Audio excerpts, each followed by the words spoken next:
सतगुरु के उपदेश का लाया एक विचारे, जय सतगुरु मिलते नहीं तो जाते नरक द्वार। नरक द्वार में दूत सब करते खेचा ताने, उनसे कभू ना छूटता फिर फिरता चारों खानी। कबीर चार खानी में भरमता कभू न लगता पारे, सो फेरा सब मिट गया मेरे सतगुरु के उपकारे। अब वो परमात्मा कबीर देव है जिन्होंने पहले ही वेदों वाला ज्ञान अपने सूक्ष्म वेद में सच्चिदानंद घन की वाणी में कबीर वाणी में लिखा था। जब ही सतनाम हृदय धरो भयो पाप को नासे, जैसे चिंगारी अग्नि की भाई पड़े पुराने घासे। कहते हैं जब ही सतनाम जिसको मिल गया हृदय उसके दरिया जागा, जो शरण में रहेगा आखिरी सांस तक और भक्ति करता रहेगा, गुरु मर्यादा में रहेगा, तो फिर उसके सभी संचित और प्रारब्ध कर्मों के पापों को परमात्मा नष्ट कर देता है। अब जैसे अब आपके ऊपर आपत्ति आई हुई है और आप किसी संत के पास जाते हो तो पहले जाते ही आपका जंतर मंत्र अपना जरूर बतावेगा, ये कर ले वो कर ले, इतना दान कर दे, 5 कन्या जमा दे कि तो कीड़ियों को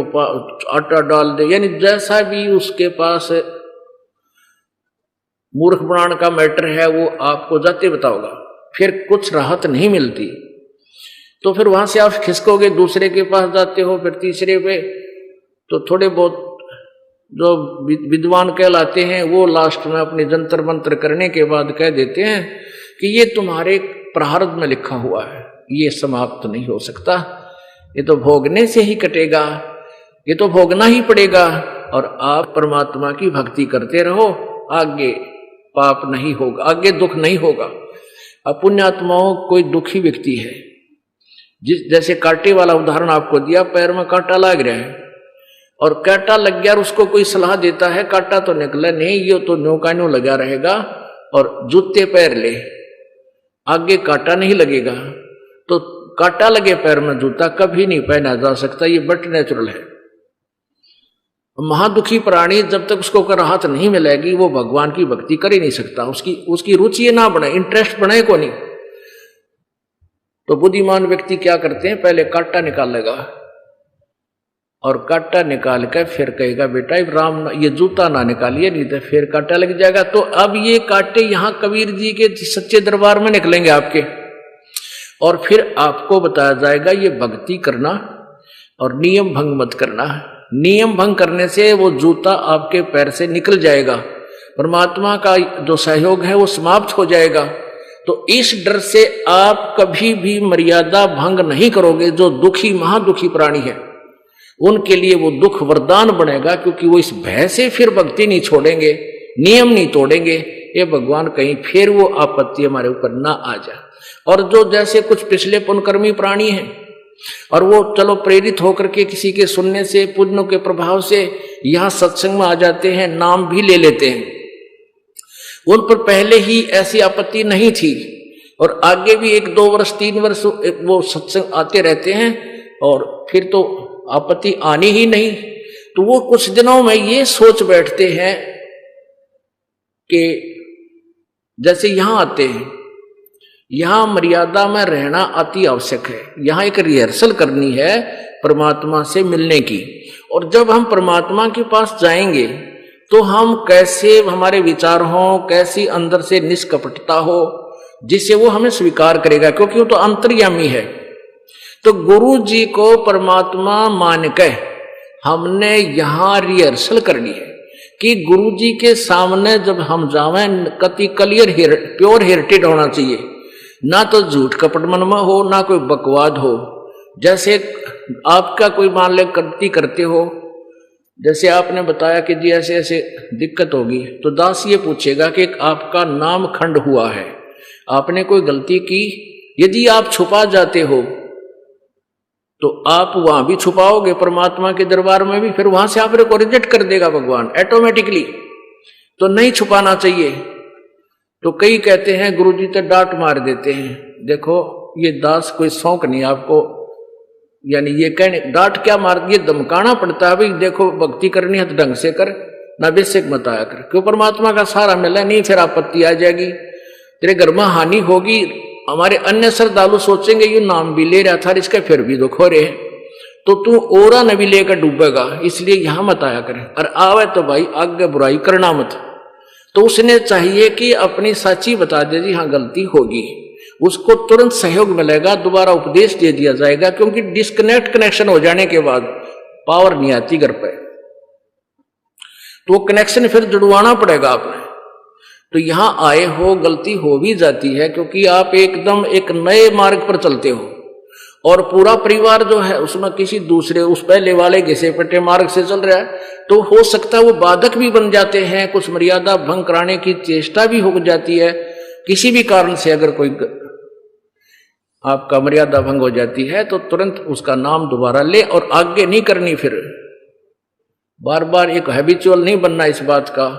कि कोई बात ना नाम खंड हो गया फिर नाम ले लेंगे, फिर नहीं चलेगा वो नाम, चाहिए दास दे भी दे तुम्हारे को। जब तक आप चलो एक दो बार तो हो जाए गलती, बार बार नहीं बकवास करनी फिर। तो ऐसे इस दास का यही उद्देश्य, जैसे बच्चा है स्कूल में प्रवेश पा रखा है, तो अध्यापक अब क्या कहते हैं, जैसे जो प्रसंग चला था कि कुछ ऐसे व्यक्ति हैं जिन पर पहले भी आपत्ति नहीं थी, पिछले संस्कार ठीक थे, नाम ले लिया, एक दो वर्ष उन्होंने नाम भी रखा फिर तोड़ दिया, क्योंकि यहां आते हैं या नम्रता चाहिए, और उनके अंदर उतनी भावना नहीं बन पाती जितना दुखी प्राणी में होता है। दुखी प्राणी को कोई कुछ भी कहे, हमारा सेवक भी कह दे वहां बैठ जाओ वहीं बैठ जाएगा, कि उसको उसका उद्देश्य है गुरु जी तक पहुंचूं ताकि मेरा रोग दूर हो। और जिसमें कोई आपत्ति ऐसी है नहीं उसको कोई भगत, तो क्योंकि यहाँ एक हजारों आदमियों से जिन डील करते हैं भगत यहाँ खड़े हैं, तो उनको कई बार एक आधी बार कोई छो में भी आ जा बैठ जा तू यहाँ पर, तो अगर उस टारगेट में वो व्यक्ति आवेगा जो पहले से सुखी है और उसको ऐसा कोई कह दिया जाए तो मुंह डालेगा, उठ कर चला गया वापस। एक को कह दिया भी, जैसे एक दास ने कह दिया उसको कि भी तू 1 साल में आया है और ऐसे ऐसे तू गलती भी करता है,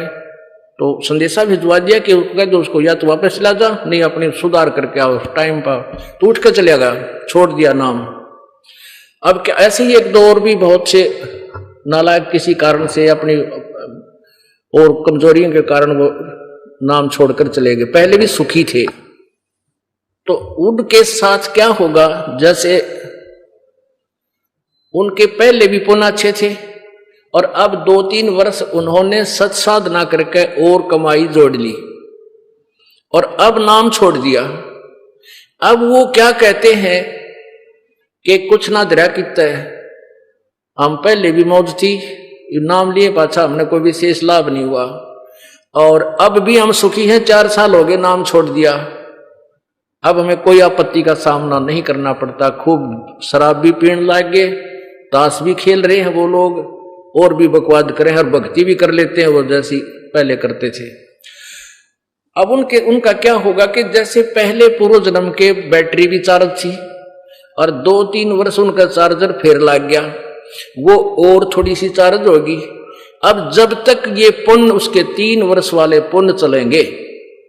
अब भी नए जो है ये बहुत गजब के पुण्य बन गए उसके, तो ये हो सकता है इस जीवन में भी काम दे, आगे एक आध जीवन में और भी दे दे, लेकिन वह आगे चार्जर नहीं है तो वो बैटरी डाउन होएगी, डिस्चार्ज होएगी और एकदम आपत्ति आएगी, इसी जन्म में भी आ सकती है। ये आप जी के लिए उदाहरण दास दे रहा है कि ऐसे व्यक्तियों को देखकर तुम अपने मन को मैला मत करना, इस ज्ञान को आधार बनाना। तो प्रसंग चल रहा है